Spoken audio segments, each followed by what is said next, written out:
The learning objectives for this video are to differentiate first, second, and third degree burns and summarize the characteristics and subtypes of skin cancer.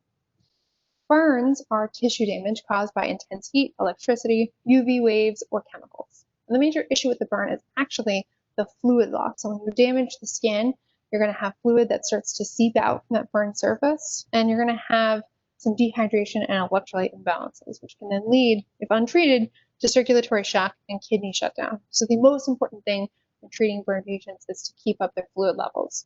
After that, the issue becomes infections. So pathogens are going to enter through those damaged skin, and the immune system is actually downregulated or decreased when you have a severe burn, and so you're not able to fight off infections as easily.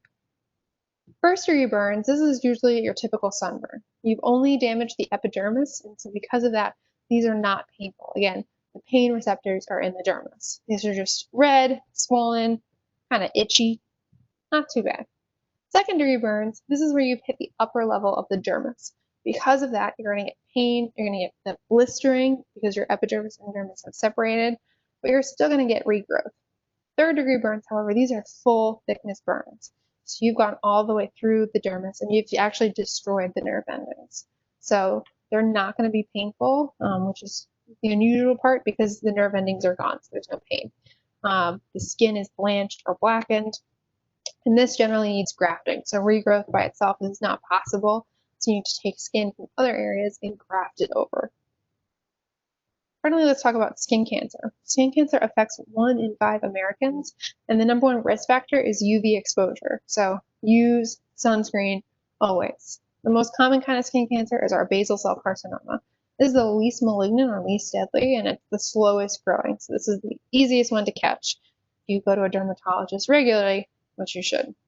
Our squamous cell carcinoma are cells that come from our stratum spinosum, and these are more rapidly growing than our basal cell carcinomas, so they're more deadly. The deadliest, though, are melanomas that form from mutations in our melanocytes, and these only have a 50% survival rating. So please, please, please put on sunscreen, see a dermatologist. And our case study for this module will actually look more in depth at melanoma. But what you should be familiar with are the ABCDEs. So this is how you can tell if a mole is a concerning mole. So A is asymmetrical. You'll be able to draw a line in the middle and have it look even on both sides.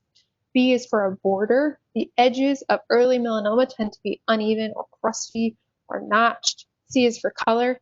Healthy moles are the same color throughout. If you start to see splotches of color in the same mole, that's concerning, as is some weird colors like a blue or a white.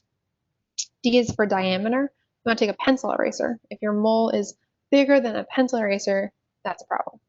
And E is for evolving. So any changes that you start to see in shape, color, bleeding, scabbing, these are all dangerous. So we will explore these ABCDEs in the case study for class 4.